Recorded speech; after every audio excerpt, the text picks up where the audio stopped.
안녕하세요. TV책방 북소리 홍선혜입니다. 우리는 살면서 현실에 타협할 때도 많지만 그래, 이번만큼은 부딪혀보자 하는 용기를 낼 때도 있죠. 처음에는 이런 용기가 어디에서 나왔는지 나 자신조차도 놀랍지만 가만히 생각해보면 우리가 인생 앞에 위축될 필요가 전혀 없다는 것도 알게 됩니다. 그런데요, 이런 용기가 우리의 동양 철학 속에 내재되어 있던 것이라면 어떨까요? 동양 철학의 권위자 성균관대 신정근 교수는 최근에 저서 동양 철학 인생과 맞짱뜨다에서 동양 철학의 근간을 도전과 모험으로 보고 우리가 수천 년간 한 문명을 유지할 수 있었던 원동력으로 풀이하고 있습니다. 인생과 맞짱뜰 힘을 가진 동양 철학의 멋진 세계, 잠시 후 신정근 교수와 만나보겠습니다.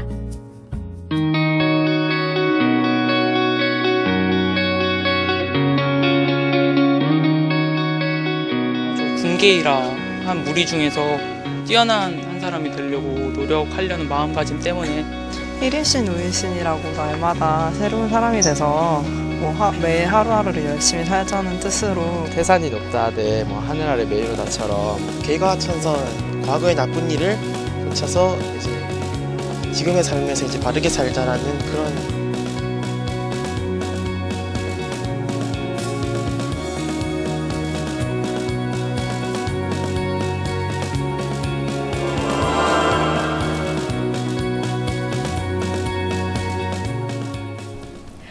네, 오늘은 색다르게 시민들의 마음속에 하나씩 새겨진 격구들이 무엇인지 들어보면서 TV책방 북소리 문을 열어봤습니다. 수천 년의 지혜가 담긴 말들이기 때문에 우리가 힘들 때, 또 도전이 필요할 때, 느슨해질 때 알 수 없는 용기를 주는 말들이죠. 자, 오늘도 우리를 책의 세계로 안내해 주실 김성신 평론가님 먼저 소개해드리겠습니다. 어서 오세요. 네, 안녕하세요. 반갑습니다. 네. 이 방송이 새해 첫 방송이에요. 아, 그렇군요. 네, 네. 새해 복 많이 받으십시오. 새해 복 많이 받으세요. 네, 시청자 여러분들 새해 복 많이 받으시고요. 자, 오늘 대담의 주인공 소개해 드리겠습니다. 동양 철학, 인생과 맞짱 뜨다의 저자이시자 성균관대학교 유학대학 동양철학과의 신정근 교수님과 함께하겠습니다. 어서 오십시오. 네, 반갑습니다. 안녕하세요. 교수님 반갑습니다. 네, 반갑습니다. 역시 새해 복 많이 받으세요. 네, 새해 복 많이 받으십시오. 네. 대학교는 이제 방학이잖아요. 네, 맞습니다. 네, 교수님들은 방학 때 뭐 하고 지내시는지 궁금해요. 뭐 다들 하세요? 뭐 할까 궁금하는데 다른 사람은 똑같습니다. 학기 중에는 여러 가지 시간 사정상 하지 못했던 것이 약간 방학 때는 여유가 있는 편이니까 여행을 가기도 하고 또 다른 계획을 세우기도 합니다. 네. 이 교수님들 저도 대학에 강의를 나가지만 네. 방학 때 정말 많은 일을 하시더라고요. 어떨 때는 이 수업하는 그 학기 중이 더 한가하다고 말씀하시는 분들도 많이 계시는데 제가 보기에는 신정근 그 교수님도 네. 그런 쪽이 아니실까 이런 생각도 들고요. 방학이 더 바쁘신. 예, 그러니까 학기 중에 틈틈이 원고를 쓰신다 하더라도 이제 방학이 되면 이제 교정도 보시고 또 정리해서 책으로도 출간을 하시고 그러니까 이번 책 동양철학 인생과 맞짱 뜨다. 그러니까 또 사실은 이 책으로 나오기 전에 포털 사이트에 먼저 연재가 됐던 글이죠. 네, 맞습니다. 굉장히 인기가 좋았던 네. 글로 제가 알고 있는데 이 책으로 엮으시면서 캠페인 동양학이 아니라 동양학 전체를 만나자라는 이런 취지를 담으셨다 이런 이야기도 있던데 네, 맞습니다. 그럼 좀 설명을 듣고 싶습니다. 네. 캠페인 동양학 이게 이제 뭡니까? 예, 하나의 학문이라고 하는 게 학문 그 자체의 요구도 있습니다만 또는 좀 사회랑 맞물려서 돌아가는 측면이 아니겠습니까? 예를 들어서 공자 같으면 지금에 이르러서는 중화민족의 어떤 상징으로 되지만 중국 근대의 문화 대혁명이라고 하는 정치적인 격변이 있었는데 그때는 또 공자는 봉건 문화의 어떤 상징 인물이 됐던 거죠. 이러다 보면 철학이라든지 사상이라는 게 그 자체의 어떤 가치라든지 이런 것보다도 어떤 그 시대의 사회적인 흐름하고 어느 쪽으로 필요하느냐에 따라서 응용이 되거나 끌려다니는 그런 측면이 있습니다. 그런 측면에서는 좀 저는 캠페인 동양학이라고 생각하고요. 그러나 철학이라고 하는 게 이제 사회랑 따로 떼어져서 관계할 수 없는 것만큼 철학이 사회, 사상, 문화, 예술과 전체적으로 연관 맺을 수 있는 그런 측면을 좀 더 보자 하는 측면에서 어떤 전체적인 측면에서 동양학을 살펴보자 이렇게 제안을 하고 있습니다. 그러니까 원래 철학이 가지고 있었던 그 본원적인 부분으로 돌아가자, 정상적인 자리로 돌아가자. 그러니까 그야말로 아카데미즘이나 책에 갇혀 있는 철학이 아니라 세상과 연결되는 철학. 그런 말씀이신 걸로. 네, 잘 짚으셨습니다. 이번 책이요, 동양 철학 인생과 맞짱뜨다라는 제목이에요. 제목이 좀 상당히 눈에 띄고요. 네. 재밌기도 하면서 이게 무슨 의미일까 궁금증을 자아내거든요. 어떤 의미일까요?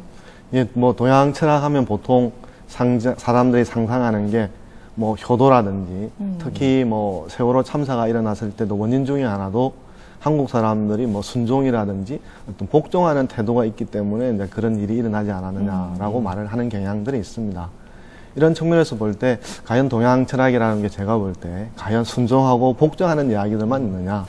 우리가 또 어린 시절에 독서 보면은 톰 소의 모험이라든지 서양의 어떤 책이라든지 고전 읽기를 보면 도전, 모험 이런 게 많습니다. 그래서 그 두 개를 대비시키면 뭐 서양은 어떤 모험을 강조하는 문화거나 철학인 반면에 동양의 경우에는 효도라든지 희생을 강조하는 그런 문화라고 생각하고 있는데 제가 생각할 때는 하나의 문명이 2000년, 3000년이라든지 5000년을 이어온다고 한다면 만약에 복종과 희생만 있었다고 한다면 그 문명이 2000년이라든지 3000년을 지속할 수 있었을까라고 저는 의문을 품습니다. 그래서 대개 순종이라든지 복종으로 알려져 있는 그런 동양 문화 또는 사상에 대해서 그렇지 않다. 어떤 도전이라든지 모험의 계기들이 많이 있다. 이런 걸 한번 정식적으로 밝혀내서 사람들의 어떤 편견에 한번 도전해보고 싶어서 어떤 인생의 맞짱 뜨다라는 제목으로 달아봤습니다. 그래서 이게 말씀 이제 듣자면 그렇다면 이제 동양 철학은 그 자체로서 이제 무궁무진한 세계가 될 텐데요. 근데 이런 이야기들을 이제 이번 책에서 9개 정도의 이 어떤 부분으로 나눠서 이제 풀어주셨습니다. 그 뭐 에필로그와 그 또 프롤로그 있고요. 그 다음에 이제 파괴, 모험, 그 다음에 도전, 독립, 창조, 선언, 그리고 기획과 꿈. 이런 이제 키워드 하나하나 굉장히 매력적입니다. 네, 궁금한 것이 가령 모험을 예로 든다고 한다라면, 그러니까 서양에도 그 모험에 대한 이제 세계는 있지 않습니까? 네, 맞습니다. 이런 것이 이제 그 동양적 모험과 서양적 모험이 그렇다면 어떻게 다른가?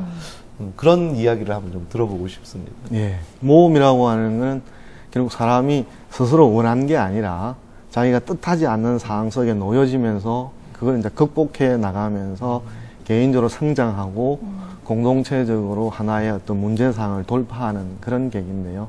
모험이 주어지는 계기가 좀 서양이라 그럴까 동양하고 좀 차이가 있습니다.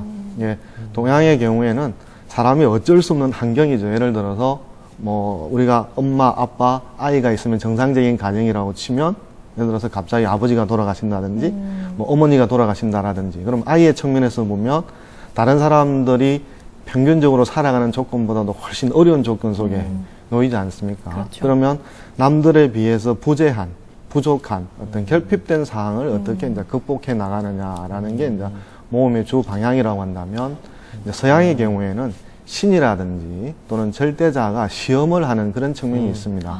예를 들어서 뭐 헤라클레이토스라든지 여러 가지 각자에게 큰 임무를 맡기려고 그러면 그 사람이 또는 그 반인 반수가 그런 능력이 있는지 없는지를 이제 검증을 해야 되는데 그런 과정에서 보면 이제 모험이 주어지는 경우가 동양의 경우에는 다른 사람에게 평균적으로 갖춰져 있는 조건이 어떤 결핍된 상황 속에 사람을 놓아놓고 그 상황을 어떻게 이제 극복하느냐라고 한다면 서양의 경우에는 어떤 절대자라든지 신이 그 사람에게 새로운 임무라든지 어떤 시대적인 과업을 맡기기 위해서 그 사람에게 있는 능력을 끌어내는 그런 과정으로서 어떤 모험 이야기가 많이 나오는 측면이 좀 두 가지가 대비된다라고 할 수가 있겠습니다.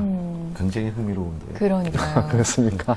생각해보니까 책에서도 교수님께서 우리가 어릴 때부터 흔히 읽어왔던 심청전 같은 걸 예로 드셨어요. 생각해보면 그것도 신봉사, 아버지가 눈이 먼 어떤 뭐랄까요 좀 안 좋은 가정환경 이런 게 주어진 거고 뭐 여러 가지가 있는 것 같아요. 흥분울부저는 가난 뭐 이런 것들 맞습니다. 여러 가지가 떠오르면서 아 그렇구나 고개를 끄덕였습니다. 우리 민족이 또 단합하면은 한민족이잖아요. 뭐 비근한 예로 아주 최근의 예를 들자면 월드컵 응원도 전 세계가 정말 놀랐고요. 뭐 IMF 때 금모으기 운동도 유례를 볼 수 없는 그런 거라고 하는데 최근에는 이런 것들이 좀 퇴색 변질되어 가고 있다 이런 얘기도 좀 많아요. 그런 네. 부분에 대해서는 어떻게 생각하세요? 예, 뭐 우리 민족이 지금도 보면 근대화 과정에서도 자원이라든지 모든 것들이 뭐 부족한 상황에서 출발을 하지 모든 게 풍족하거나 넘치는 상황에서 출발하는 것은 아닙니다.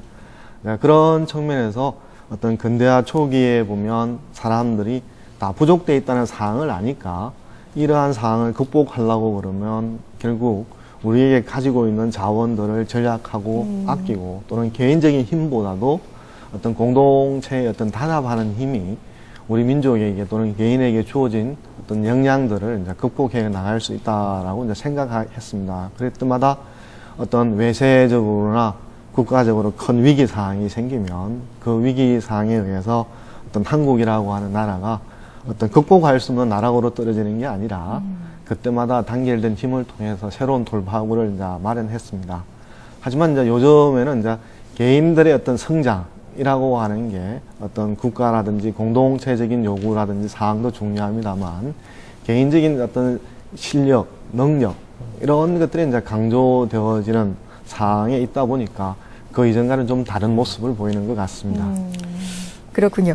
소제목도 상당히 재밌고 눈길을 끄는 것들이 상당히 많았습니다. 제가 읽은 것 중에서는 왕후장상에 무슨 씨가 있느냐 이런 예. 제목이 재미가 있었는데 진나라의 진승하고 로마 제국의 스파르타쿠스 이야기를 엮으셨더라고요. 예, 예. 두 사람의 도전은 저희가 어떤 식으로 어떤 의미로 해석을 하면 좋을까요? 예, 스파르타쿠스의 경우는 이제 검투사 생활을 하다가 동료들과 함께 이제 탈출을 하는 것이고 또 진성오광의 경우에서도 어떤 지금 군역 요즘 같으면 뭐 예비군이라든 현역에 그 호출이 돼서 어떤 응집된 장소, 징집된 장소까지 이제 이동을 해야 되는데 그 당시에 비가 많이 와가지고 저 이상 징집된 날짜에 이제 도달을 못하니까 그 당시 진나라 법에 의해는 제대로 된 날짜를 맞추지 못하면 이제 처벌을 받게 되어 있습니다. 그런 상황에서 지금 가더라도 제 날짜에 도착을 못하니까 이제 벌을 받을지언정 그럼 내가 이제 어떻게 해야 되나 이제 스파르타쿠스라든지 진성은 똑같이 문제적인 상황이 있습니다.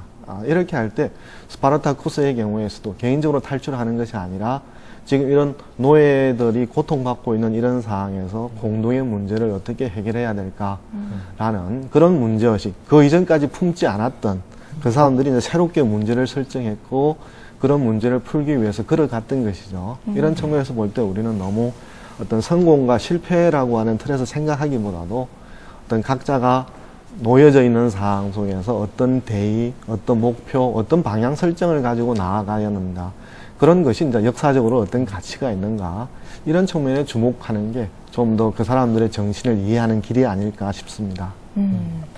이렇게 딱 동서양의 두 사람을 비교를 하니까 이런 어떤 사상의 생각의 차이가 있구나 확실히 느껴지는데 그 부분을 이제 교수님의 목소리로 좀 들어보면 어떨까 싶습니다. 낭독을 청해봐도 될까요? 예, 좋습니다. 네, 부탁드리겠습니다.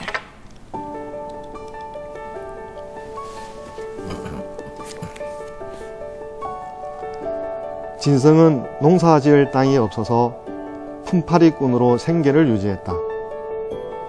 그는 품팔이꾼으로 전전해도 나아지지 않는 현실에 불만을 품은 채 지금과 다른 미래를 꿈꾸었다. 어느 날 그는 변경의 수자리로 징집을 당했다. 이동 중 비가 내려 길이 진창으로 변하자 진성 일행은 계획했던 대로 속도를 내기가 어려웠다. 그 결과 아무리 계산을 해도 일행은 징집된 일자에 맞춰 도착하기가 불가능했다. 진성 일행은 고민에 빠졌다. 진성은 힘든 품팔이꾼으로 살면서도 미래에 대한 희망을 버리지 않았다. 그는 한참 일하다가 밭 두둑에 잠깐 쉬게 되자 함께 일하던 동료에게 한마디 건넸다. 만약 우리가 출세해서 잘 먹고 잘 살게 되더라도 서로를 잊지 맙시다. 동료들은 진성의 말에 콧방귀를 뀌었다. 품팔이꾼 주제에 당신이 어떻게 출세를 할 수 있겠는가? 보통 이 같은 말을 들으면 기가 꺾이기 마련이다. 그러나 진성은 자신의 미래를 믿었던 만큼 기죽지 않고 정면으로 대받아쳤다. 참새가 어찌 홍국의 뜻을 알리요.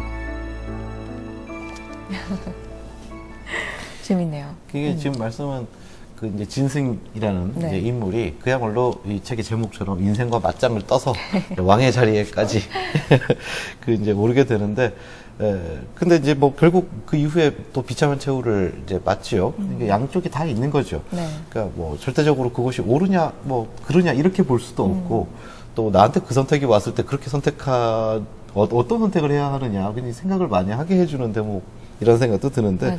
어쨌든 그 진승의 그 행동, 그러니까 자유를 위한 어떤 자신의 있던 이념이라든지 신념이라든지 이런 것이었는지, 아니면 또뭐 일장춘몽 같은 그런 환상이었는지, 또 역사가 끊임없이 다시 호출을 하겠군요. 어떤 식으로든.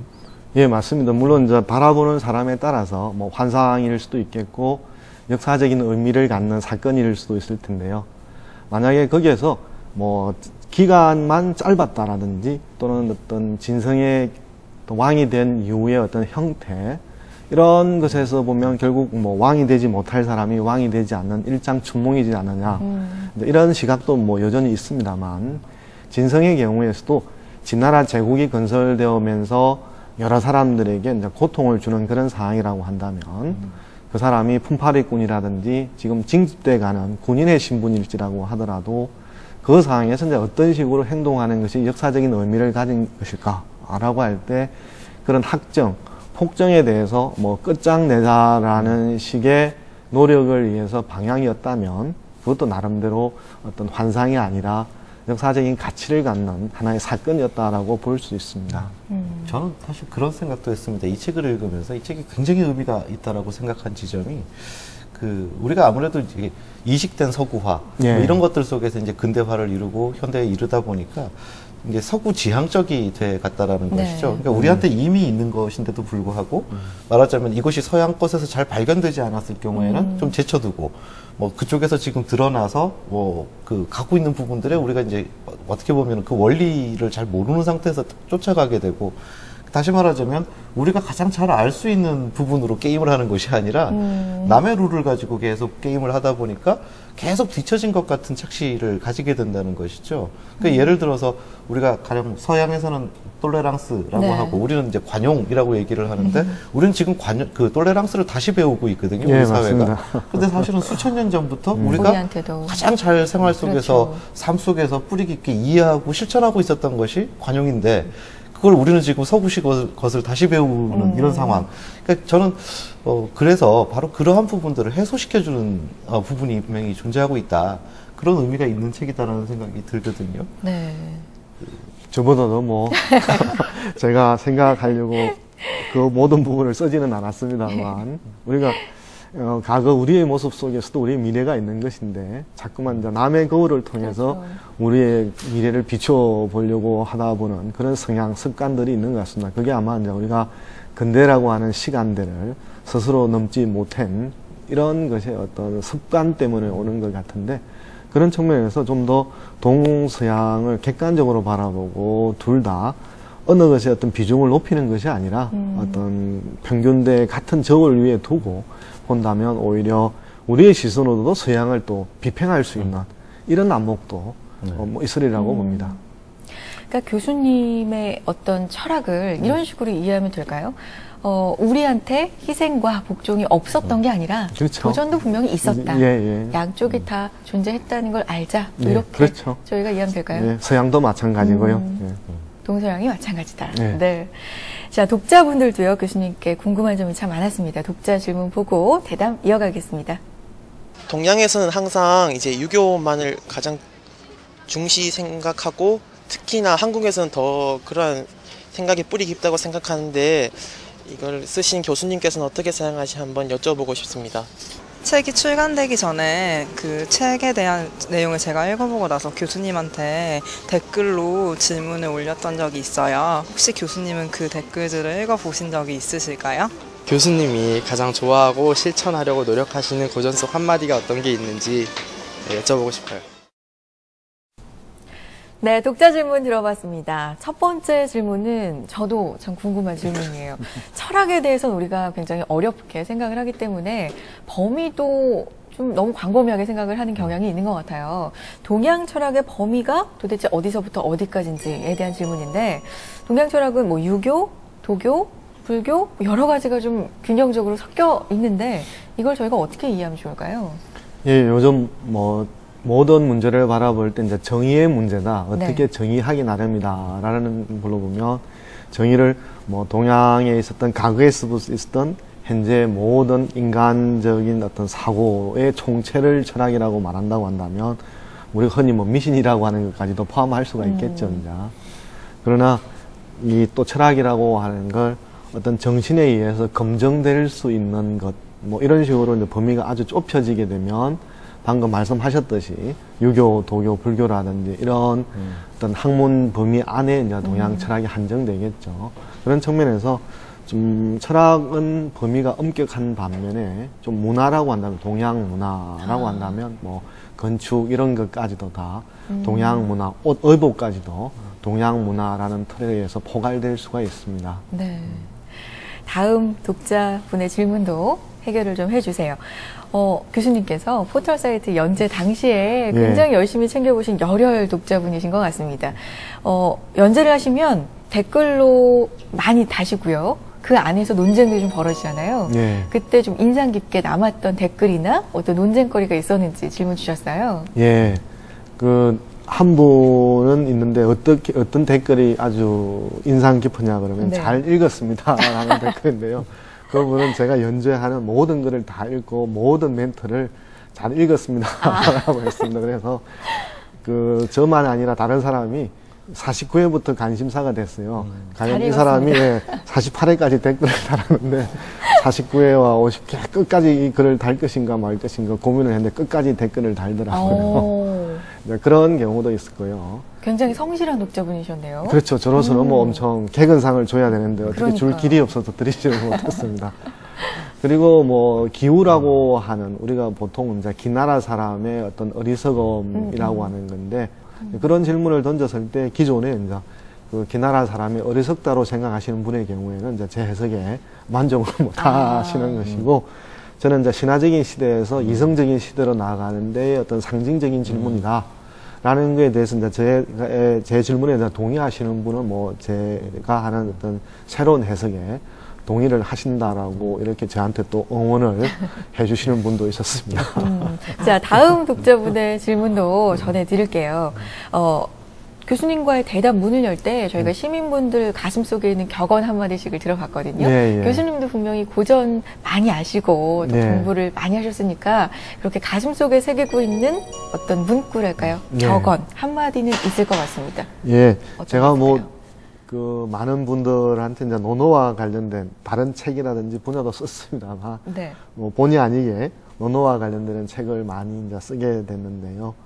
공자와 관련해서 공자 스스로가 한 말이 아니고 그 시대 사람이 이제 공자보고 한 말이 이제 불가이위 또는 지기불가이위 그러니까 불가능한 것을 알고서도 하려는 사람이다라고 이제 공자를 평가하는데요. 요즘 특히 이제 많은 사람들의 경우에 컨설팅을 받는다든지 길에 어떤 계획을 하다 보면 성공의 가능성을 보고 일을 실려작을 하려고 합니다. 그렇죠. 그러다 보니까 자칫 일의 타이밍을 놓치는 경우가 많고 인생에 있어서 그러한 준비 기간이 점점 길어지는 것이죠. 그러나 현대인이 지금까지 살아온 바탕에는 자기에게 어떤 문제가 주어지면 풀 수 있는 능력이 이미 있는 것도 사실이거든요. 그런 측면에서 자기에게 있는 일들에 대해서 너무 성공 가능성에만 초점을 맞추지 마시고 약간의 불확실성을 갈 때 삶에 있어서 밀도도 높아지고 삶에 있어서 긴장감도 솟아나지 않겠습니까? 또 기대도 늘어나고. 그래서 저는 이제 불가이위라고 하는 걸 가지고 제가 어떤 문제에서 할까 말까를 생각할 때 꼭 하라고 이렇게 제 엉덩이를 떠미는 그런 격언으로 불가이위를 생각하고 있습니다. 이 전공은 동양 철학이신데 네. 이 동서를 막론하고 정말 방대한 뭐 어떤 철학도 있고 문학도 있고 그런 어떤 깊이를 보여주신다라는 생각이 저는 책을 보면서 분명히 들었습니다. 네. 그리고 또 그런 의미에서 그 말씀하실 때 지금까지의 그 길과 다른 길, 아마 또 이 정통적인 이렇게 아카데미즘 안에 있는 철학자로서의 길이 아닌 길을 이제 의미하시는 것 같은데 이런 표현도 쓰셨습니다. 어쨌든 도전이신데요. 이런 도전을 왜 하게 되신 건지 그 계기도 좀 궁금합니다. 예, 뭐 저는 동양 철학을 제가 좋아서 하고 제가 보람이 있어 합니다만 또 어떤 면에서는 제가 또 이것밖에 할 줄 아는 게 없기 때문에 하고 있습니다만 저는 제가 좋아하는 게 다른 사람한테도 얼마나 재밌는 거다라고 이제 알리는 게 제가 할 수 있는 역할 중에 하나라고 생각을 합니다. 공자와 맹자가 살았을 때는 그 사람들의 학문이 사람들에게 당연히 해야 될 거였지만 그러나 지금 이 시대에는 어떤 이념이나 가치라고 하는 건 저는 이제 시장이라는 비유를 쓰는데 우리가 어떤 슈퍼에 가서 물건을 사려고 그러면 여러 가지 상표를 보고 고르는 것처럼 지금 어떤 사상이라든지 이념이라고 하는 것도 일종의 시장처럼 다양하게 있습니다.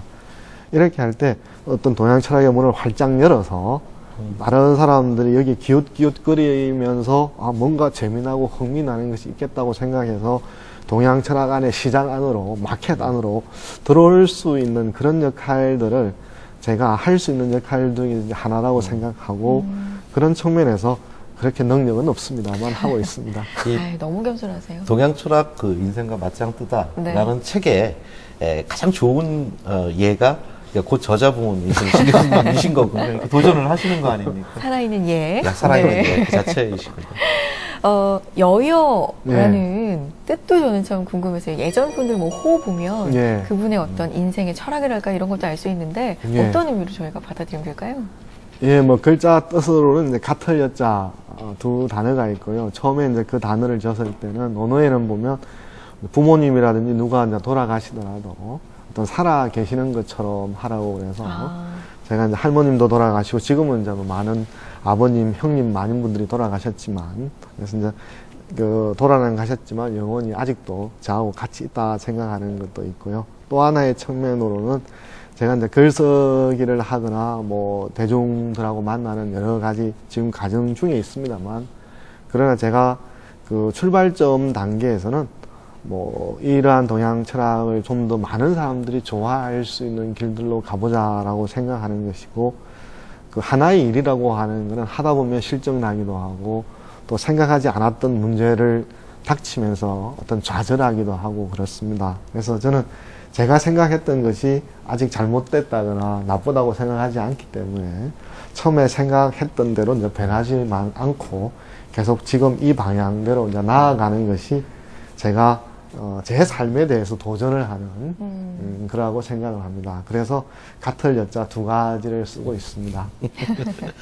그 교수님 앞으로의 계획 예. 좀 듣고 싶고요. 전 또 특별히 제가 이제 출판평론가다 보니까 이제 이 집필의 방향을 사실 저는 연장선을 이렇게 그어 보거든요. 예, 어떤 예. 그 좋은 저자분들에 대해서. 근데 예, 교수님이 앞으로 어떻게 가실지가 사실 굉장히 궁금합니다. 이 책들의 방향이. 네. 예, 이 책 동양 철학 인생과 맞짱 뜨다에도 이제 한국 이야기가 들어가 있습니다만 초점은 이제 중국입니다. 그래서 그 기회가 된다면 그 동양 철학 인생과 맞짱 뜨다 2편으로 그 한국 편을 집필하고자 하고요. 그 다음에 아까 이야기도 나왔습니다만 사람들이 효 그러면 자꾸만 순종을 생각하는데 효에는 그런 측면이 전혀 없는 건 아닙니다만 효 안에도 얼마든지 도전적인 측면이 있다.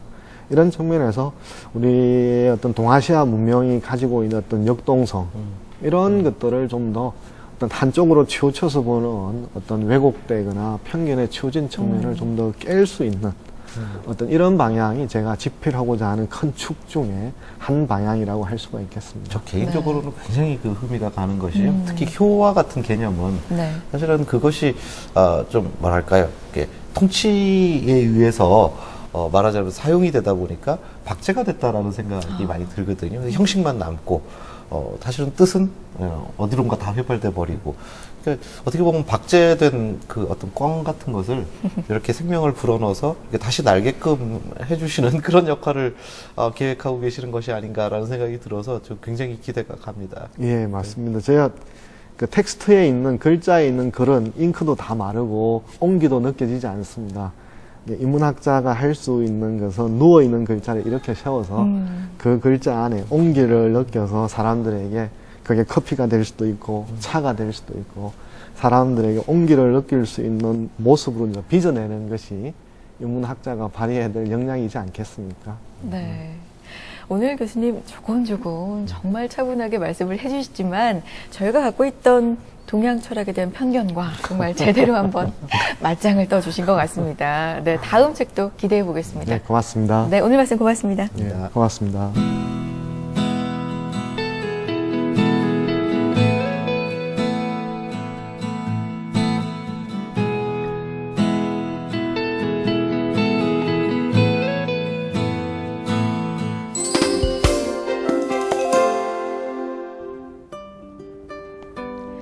서양의 제국주의는 동양 철학을 희생과 복종의 미덕으로 제안했지만 우리의 철학 속에는 그보다 더 무궁무진한 도전과 모험이 있었습니다. 희생과 복종의 틀이 깨진 지금, 왠지 지금보다 더 잘 살아갈 용기가 나는 건 왜일까요? TV 책방 북소리 다음 이 시간에도 좋은 책으로 인사드리겠습니다. 함께해 주신 여러분 고맙습니다.